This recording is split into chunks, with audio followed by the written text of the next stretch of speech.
আসসালামু আলাইকুম everyone, welcome back to my channel. আশা করি সবাই ভালো আছি, সুস্থ আছেন। আমিও আল্লাহর রহমতে ভালো আছি, সুস্থ আছি। তো এখানে সকালে আমি রুটি বানাচ্ছি। তো আজ ভাবলাম কখনো তো গমের আটার পরোটা খাই নাই, তো এই আটা দিয়ে পরোটা কেমন লাগে একটু বানিয়ে দেখি।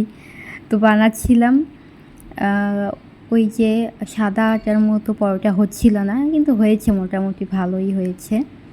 তো কয়েকটা পরোটা ভেজে নিলাম আর বাকিগুলা রুটি করেছি। তো গমের আটা রুটি ভালো লাগে, পরোটা তেমন একটা ভালো লাগলো না। যাই হোক, এখানে আগের দিনের ভাজি ছিল, তারপরে আর ডিম পোচ করে নিয়েছি। এই দিয়ে আমাদের সকালের নাস্তা হয়ে গিয়েছে। তো অনেক দিন যাবৎ আলুর ভর্তা খাওয়া হচ্ছে না, আমি প্রায় 2-3 মাস হচ্ছে আলুর ভর্তা খাই নাই। তো ভাবলাম একটু আলু ভর্তা করি। তো আলু ভর্তা করার জন্য যেরকম আলু প্রয়োজন সেটা ছিল না। একটু আঠা আঠা হবে, সুন্দর হবে, কিন্তু এই আলুগুলা মিষ্টি ছিল, স্টোরের আলু বোধহয়। যাই হোক, আমি আর জানতাম না এগুলো মিষ্টি হবে।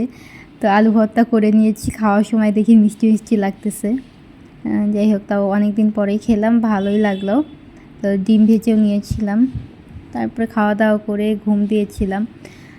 এখানে বিকালবেলা নাস্তার জন্য ফ্রিজে ডাল বাটা ছিল, তা দিয়েই বড়া ভেজে নিচ্ছি। তো রোজার মধ্যে এটা বেশি খাওয়া হয়। রোজার মধ্যে আমরা অনেকগুলা ডাল ব্লেন্ড করে একবারে ফ্রিজে রেখে দেই, সেটা দিয়ে বড়া খুব সহজে ভাজা যায়। তো এখানে বড়া ভেজে নিলাম। তো আমি আর এগুলো ভাজা পোড়া খাবো না, তাই একটু চা বানিয়ে নিলাম আর বিস্কিট নিয়ে নিয়েছি। তো এই দিয়ে সন্ধ্যা নাস্তা করে নিব। তো সন্ধ্যার ঠিক আগ মুহূর্তে একটা বাবা বলছিল যে অনেক দিন বাইরে যাওয়া হয় না, চলো একটু বাইরে থেকে ঘুরে আসি। তাছাড়াও বাবু সারাদিন বাসার ভিতর থাকে, তাই আজকে একটু বাইরে বের হবে। তো আমি বলছিলাম যে সন্ধ্যা হয়ে গিয়েছে, এখন আর বের হব না। তো বলছিল না, তাড়াতাড়ি চলে আসবো, যাবো আর তাড়াতাড়ি চলে আসবো, এই তো কাছাকাছি কোনো একটা পার্কে যাব। তো এখানে তার মধ্যে আবার আয়রন করা জামা কাপড় নিয়ে আসা হলো লন্ড্রি থেকে, এগুলো এখন গুছিয়ে রাখবো। আর একটা জিনিস আপনাদের সাথে শেয়ার করে দিচ্ছি। এই তো আগে তো ইকরাকে বায়োমিল দিচ্ছিলাম, তো বায়োমিল কয়েকদিনই শুধুমাত্র খাইয়েছি ওকে, যেদিন যেদিন বাইরে গিয়েছি ওকে রেখে ওই কয়েকদিনই খাওয়ানো হয়েছে। তো বেশি দিন দুধ খোলা রাখলে তো নষ্ট হয়ে যাবে, তাই ওগুলো ফেলে দিয়ে এখন আবার তো ল্যাকটোজেন আনা হলো। তো ও তো 6 মাস হয়ে যাবে, আর 1 মাস হইলে তো ল্যাকটোজেন 1 এখন দিব কয়েকদিন বলতে যখন আমি থাকবো না ওর কাছে বা বাইরে যেতে হবে ওকে রেখে, তখন খাওয়াবো। যাই হোক, এটা নিয়ে আসা হলো। তারপরে আমরা এখন বাইরে চলে যাচ্ছি। তো এটা প্রায় বিকাল 6টার দিকে আমরা বাসা থেকে বের হচ্ছি, কিছুক্ষণ পরেই সন্ধ্যা হয়ে যাবে। তাও ওর বাবা বলছিল চলো ঘুরে আসি, তারপর আমরা রেডি হয়ে বের হলাম। তো রাস্তায় যাওয়ার সময় একদমই জ্যাম পাইনি, খুব তাড়াতাড়ি যেতে পেরেছি। 6:30টার মধ্যে আমরা পার্কের মধ্যে ঢুকে গিয়েছি। তো পার্কে গিয়ে বেশ ভালোই লাগছিল, হালকা হালকা বাতাস ছিল, তারপরে মানুষ কম ছিল, আর পার্ক তো অনেক বড়, মানুষ বেশি থাকলে কোনো প্রবলেম হয় না। বিকেলবেলা এখানে সবাই হাঁটতে আসে, তারপর অনেক সকালবেলা হাঁটতে আসে। এই পার্কটা সকাল 7টা থেকে খোলা হয়, 7টা থেকে বোধহয় 11টার মধ্যে আবার বন্ধ করে দেয়। সকালবেলা সবাই ব্যায়াম করে, হাঁটতে আসে। 11টার দিকে বন্ধ করে দেওয়ার কারণ স্কুল টাইমটা বন্ধ থাকে, স্কুল কলেজ টাইম বন্ধ রাখে। তারপর আবার দুপুরের পর থেকে পার্ক খোলা হয়, আবার সন্ধ্যা 7টার মধ্যেও বন্ধ করে দেয়। 7টা 7:30টার মধ্যে সবাইকে বের করে দেওয়া শুরু করে, 8টার মধ্যে একেবারে টোটালি অফ করে দেয়। তাই ইকরা অনেক খুশি ছিল, ও তো বাহিরে বের হলে অনেক এনজয় করে, ঘুরতে যেতে পারলেই ওর শান্তি। তা আমরা হাঁটছিলাম, পুরো পার্ক তো আর ঘুরতে পারি নাই, ওকে নিয়ে হাঁটাও যায় না বেশিক্ষণ। তো আমরা কিছুটা ঘুরে তারপরে বের হয়ে চলে আসছি। এখানে সবথেকে ভালো হয় সকালবেলা যদি আসতে পারি। সকালে অনেক পাখির ডাক শোনা যায়, পরিবেশ অনেক সুন্দর থাকে, ঠান্ডা পরিবেশ থাকে। তো একদিন চেষ্টা করব ইকরাকে নিয়ে সকাল সকাল আসার জন্য।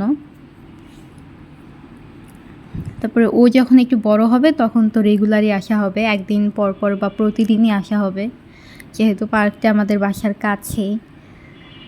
ও এসে খেলাধুলা করতে পারবে।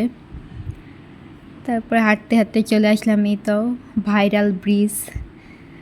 রমনাতে আমি আসছিলাম এর আগেও 3-4 বার আসছি। তো প্রথম 2 বার আসার পরে এই ব্রিজটা আমি দেখতে পাইনি, তখন হয়নি। তারপরে বিয়ের আগে একবার আসছিলাম, তখন এই ব্রিজটা হয়েছে। 3-4 বছর হচ্ছে এই ব্রিজটা হয়েছে। প্রথমে ওই পাশের ব্রিজটা হয়েছে, তারপরে এই পাশের ব্রিজটা হয়েছে। তো ব্রিজের কারণেই সবাই পার্কে আসতে চায়, সবাই ছবি উঠায়, তারপর ভিডিও করে। ওই পাশের ব্রিজটাতে যাওয়াই যাচ্ছিল না, এত ভিড়। পুরো ব্রিজে মানে মানুষ দিয়ে ভরা, পুরো পার্কের মানুষ মনে হয় ব্রিজের উপরেই উঠেছে। তো যাই হোক, আমরা এই পাশের ব্রিজে আসলাম। তো এখানে ছবি উঠিয়ে দেয় ওনারা, অনেকগুলা ক্যামেরাম্যান আছে। সিঙ্গেল পিক নেই 50 টাকা করে, আর কাপল পিক বোধহয় 100 টাকা করে যাচ্ছিল। আর এই বোটগুলো আগে চলতো না, এখন নতুন করে নামিয়েছে। তো আমরা বোটে ভাড়া জিজ্ঞেস করলাম, 300 টাকা করে চাচ্ছিল, 30 মিনিট করে 300 টাকা। 1-2 জন করে উঠলে হবে না আর কি, পুরো বোটই ভাড়া নিতে হবে, এভাবেই উঠতে হবে। তো 300 টাকা করে চাচ্ছিল। বাবু না থাকলে আমরা উঠতাম, তবে বাবু নিয়ে পানির মধ্যে যাওয়াটা একটা রিস্ক, তাই ওকে নিয়ে পানির মধ্যে আর যাবো না। যাই হোক, আমরা ঘুরে ফিরে তো রেস্টুরেন্ট সাইটে চলে আসলাম। আগে এই রেস্টুরেন্টটা আমি দেখেছিলাম, কিন্তু তখনও চালু হয় নাই, এখন চালু হয়ে গিয়েছে।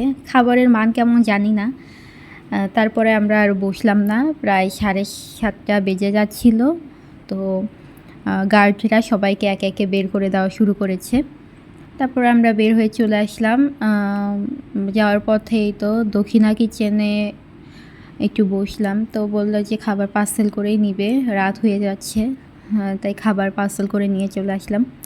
এখানে একটা গ্রিল নিয়েছিল আর পরোটা নিয়েছিল। তো গ্রিলটা মোটামুটি ছিল, আহামরি আমার কাছে মজা লাগে নাই, একটু খেয়েছিলাম। গ্রিলের মধ্যে আদা রসুনের ফ্লেভারটা অনেক বেশি ছিল, আমার একদমই ভালো লাগেনি সত্যি কথা বলতে। তো ইকরার বাবাই শেষ করেছিল, ও 2 বারে খেয়েই শেষ করে ফেলেছে একদম। আমি আর খাই না, ওই যে একটু চিমটিয়েছি, তারপর আর খাই নাই। তো দক্ষিণা কিচেনের সবথেকে ভাইরাল আইটেম হচ্ছে লেগ রোস্টের যে খিচুড়িটা হয়, খিচুড়ি আর খাসির লেগ রোস্ট, এটা হচ্ছে ভাইরাল আইটেম। তো ওইটা ট্রাই করার ইচ্ছা আছে। তো এটা না নিয়ে আমরা খিচুড়ি নিতে পারতাম, তো খেতে চাইছে, যাই হোক নিয়ে আসছে। এগুলো খাওয়ার পরে রাতে তো আর আমরা ডিনার করবো না, এগুলো খেয়ে পেট ভরে গিয়েছে। তারপর রাতে আবার বাজার আনা হলো, এখানে রুই মাছ নিয়ে আসছে, চিংড়ি, তারপরে রূপচাঁদা মাছ। এগুলো এখন ধুয়ে প্যাকেট করে ফ্রিজে রেখে দিব। তো রুই মাছটা ছিল 3 কেজি ওজনের। এই ছিল আজকে ব্লগ। আল্লাহ হাফেজ।